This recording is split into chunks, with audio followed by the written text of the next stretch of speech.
Everyone. So ಇವತ್ತಿನ recipe non veg ಪ್ರಿಯರಿಗೆ ಒಂದು ಒಳ್ಳೆ ರೆಸಿಪಿ, ಸೈಡ್ ರೆಸಿಪಿ ಆಗಿದೆ. ಸೊ ಇದನ್ನು ಚಿಕನ್ ತವಾ ಫ್ರೈ ಅಂತಲೂ ಹೇಳ್ತಾರೆ. ಹಾಗೆ ನಮ್ಮ ಶುದ್ಧ ಹಳ್ಳಿ ಭಾಷೆಯಲ್ಲಿ ಇದನ್ನು ಚಿಕನ್ ಕಾವಲಿ ಉರಿ ಅಂತ ಕರೀತಾರೆ. ತುಂಬ 100% ಟೇಸ್ಟಿಯಾಗಿರುತ್ತೆ. ನಿಜವಾಗ್ಲೂ ಮೋರ್ ದ್ಯಾನ್ 1 ಪ್ಲೇಟ್ಗಿಂತ ಜಾಸ್ತಿ ತಿಂತಾರೆ ಒಬ್ರೊಬ್ಬರು. ಸೊ ಅಷ್ಟು ಟೇಸ್ಟಿಯಾಗಿರುತ್ತೆ. ಇವತ್ತು ನಾನು ಇದನ್ನು ಹೇಗೆ ಮಾಡೋದು ಅಂತ ತೋರಿಸ್ಕೊಡ್ತೀನಿ. ಪ್ಲೀಸ್ ಅದಕ್ಕೂ ಮುಂಚೆ ನೀವು ನನ್ನ ಚಾನಲ್ನ ಸಬ್ಸ್ಕ್ರೈಬ್ ಮಾಡ್ಕೊಳ್ಳಿ, ಶೇರ್ ಮಾಡಿ, ಲೈಕ್ ಮಾಡಿ, ಕಮೆಂಟ್ ಮಾಡಿ. Thank you so much. ಹಾಗಾದರೆ ಇವಾಗ ಹೇಗೆ ಮಾಡೋದು ಅಂತ ನೋಡ್ಕೊಂಡು ಬರೋಣವಾ? ಈ ಕಾವಲಿ ಫ್ರೈಗೆ ಬೇಕಾಗಿರುವಂತಹ ಇಂಗ್ರೀಡಿಯೆಂಟ್ಸ್ನ ನಾವು ಮೊದಲು ನೋಟ್ ಮಾಡ್ಕೊಳ್ಳೋಣ. ಮೊದಲಿಗೆ ಇದಕ್ಕೆ ನಾನು ಒಂದು ಸಣ್ಣ ನಿಂಬೆಹಣ್ಣು ಗಾತ್ರದ ಹುಣಸೆ ಹಣ್ಣನ್ನು ತಗೊಂಡಿದ್ದೀನಿ. ನೆಕ್ಸ್ಟು ರುಚಿಗೆ ತಕ್ಕಷ್ಟು ಉಪ್ಪು 1 ಸ್ಪೂನ್ ತಗೊಂಡಿದ್ದೀನಿ. ಹಾಗೆ ಕಾಳುಮೆಣಸು ಪೌಡ್ರು 1 ಸ್ಪೂನ್ ತಗೊಂಡಿದ್ದೀನಿ. ಹಾಗೂ ಅಚ್ಕಾರದ ಪುಡಿಯನ್ನು 5ರಿಂದ 6 ಟೇಬಲ್ ಸ್ಪೂನಷ್ಟು ಅಚ್ಕಾರ ಪುಡಿ ತಗೊಂಡಿದ್ದೀನಿ. ಹಾಗೆ 10ರಿಂದ 15 ಎಸಳು ಬೆಳ್ಳುಳ್ಳಿ ತೊಗೊಂಡಿದ್ದೀನಿ.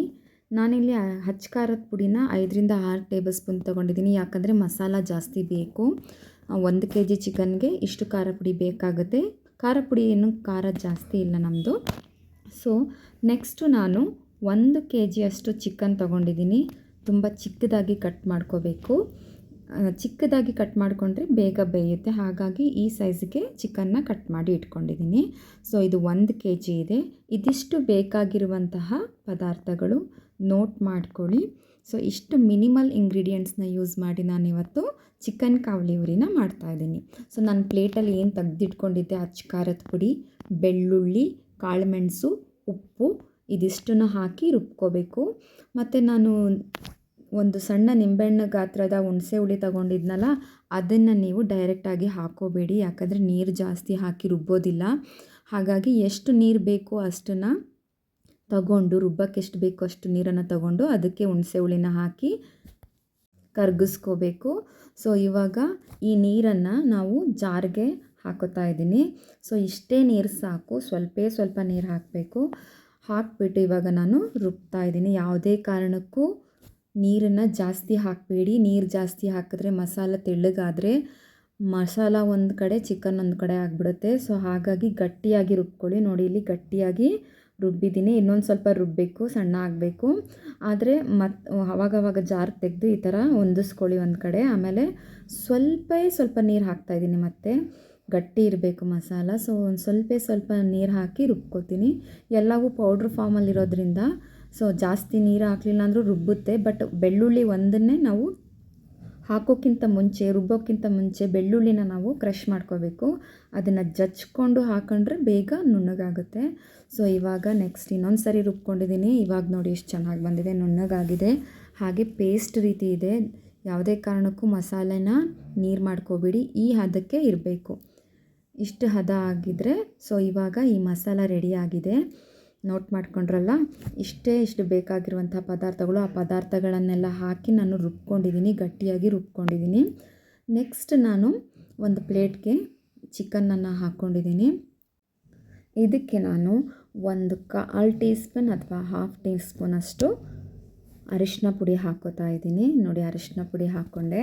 ಸೊ ಹಾಕಿದ್ಮೇಲೆ ಇವಾಗ ನಾನು ಅದನ್ನು ಚೆನ್ನಾಗಿ ಕಲಿಸ್ಕೊತೀನಿ.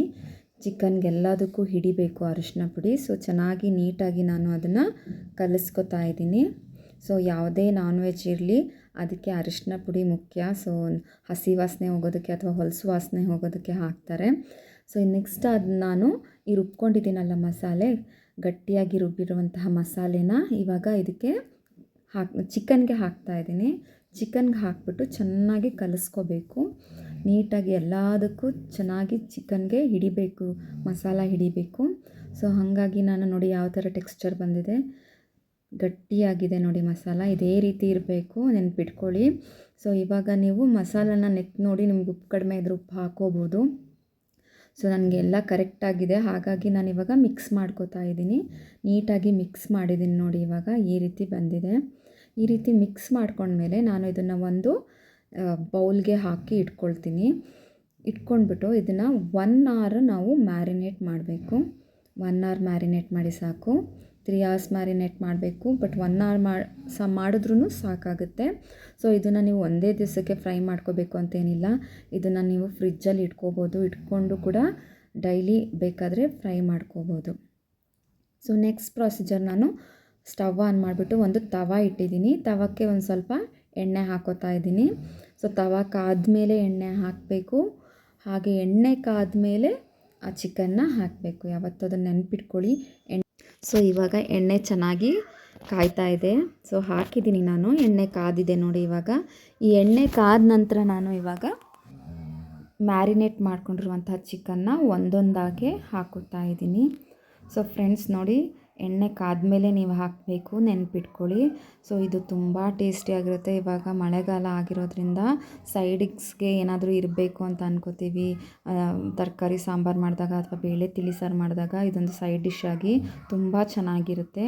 100% ಗ್ಯಾರಂಟಿ, ತುಂಬ ಟೇಸ್ಟಿಯಾಗಿರುತ್ತೆ. ಫ್ರೆಂಡ್ಸ್, ಇನ್ನೊಂದು ವಿಷಯ ಏನು ಅಂದರೆ, ಇದನ್ನು ಮೀಡಿಯಮ್ ಫ್ಲೇಮಲ್ಲೇ ಫ್ರೈ ಮಾಡ್ಕೋಬೇಕು.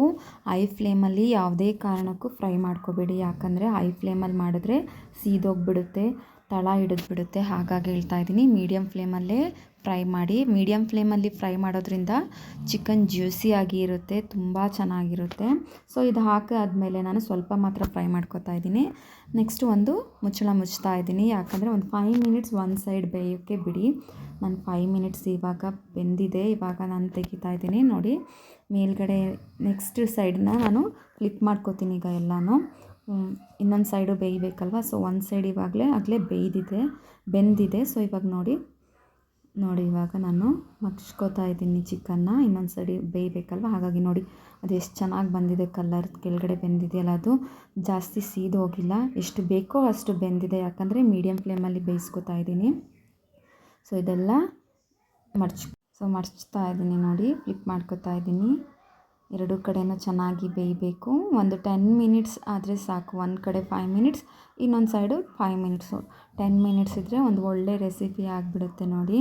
ಸೊ ಇವಾಗ ಮಾಡ್ಕೊಂಡಿದ್ದೀನಿ. ಇವಾಗ ಮತ್ತೆ ನಾನೇನು ಮಾಡ್ತಾಯಿದ್ದೀನಿ ಅಂದರೆ, ಸ್ವಲ್ಪ ಕರಿಬೇವು ಹಾಕೋತಾ ಇದ್ದೀನಿ. ಕರಿಬೇವು ನೀವು ಮ್ಯಾರಿನೇಟ್ ಮಾಡಬೇಕಾದ್ರೂ ಹಾಕೋಬೋದು, ಇವಾಗಲೂ ಹಾಕೋಬೋದು. ಸೊ ಇವಾಗ ನಾನು ಕರಿಬೇವು ಸೊಪ್ಪು ಹಾಕಿದ್ನಲ್ಲ, ಹಾಕ್ಬಿಟ್ಟು ಇನ್ನೊಂದು ಸೈಡ್ ಬೇಯಬೇಕಲ್ವ, ಮತ್ತೆ ಮುಚ್ಚಳ ಮುಚ್ಚಿಬಿಟ್ಟು ಒಂದು 5 ಮಿನಿಟ್ಸ್ ಬೇಯಿಸಿದ್ದೀನಿ. ಸೊ ನೋಡಿ ಇವಾಗ ಬೆಂದಿದೆ, ಎಷ್ಟು ಚೆನ್ನಾಗಿದೆ ನೋಡಿ. ಸೊ ಕರಿಬೇವು ಯಾಕೆ ಹಾಕ್ತೀವಂದರೆ ಅದ್ರ ಫ್ಲೇವರ್ ಬರುತ್ತೆ, ಚೆನ್ನಾಗಿರುತ್ತೆ ಅಂತ ಹಾಕ್ತಾಯಿದ್ದೀನಿ. ಸೊ ನೋಡಿ, ನೀವು ಮ್ಯಾರಿನೇಟ್ ಮಾಡಬೇಕಾದ್ರೂ ಬೇಕಾದರೆ ಹಾಕೋಬೋದು. ನೋಡಿದ್ರಲ್ಲ ಇವತ್ತಿನ ರೆಸಿಪಿ ಎಷ್ಟು ಚೆನ್ನಾಗಿದೆ ಅಂತ. ಕಾವಲಿ ಹುರಿ ಅಥವಾ tawa fry, chicken tawa fry ready to eat. So ಇದು ನಿಜವಾಗ್ಲೂ 100% ಚೆನ್ನಾಗಿರುತ್ತೆ. ನಾನು ಮಾಡಿದ ಹಾಗೆ ನೀವು ಮಾಡಿದ್ರೆ 100% ಸೇಮ್ ಬರುತ್ತೆ. ಈ ರೆಸಿಪಿ ನಿಮಗೆ ಇಷ್ಟ ಆಗಿದರೆ ದಯವಿಟ್ಟು ಸಬ್ಸ್ಕ್ರೈಬ್ ಮಾಡಿಕೊಡಿ. ಆಶಾ ಉಷಾ ಕನ್ನಡ ವ್ಲಾಗ್ಸ್ಗೆ ಸಬ್ಸ್ಕ್ರೈಬ್ ಮಾಡಿಕೊಡಿ. ಒಳ್ಳೊಳ್ಳೆ ರೀತಿಯ ಇಂಡಿಯನ್ ಮತ್ತು USA ಸ್ಟೈಲ್ನ ಒಳ್ಳೊಳ್ಳೆಯ ಫುಡ್ ರೆಸಿಪಿಗಳು ನಿಮ್ಮ ಮುಂದೆ ಬರುತ್ತೆ.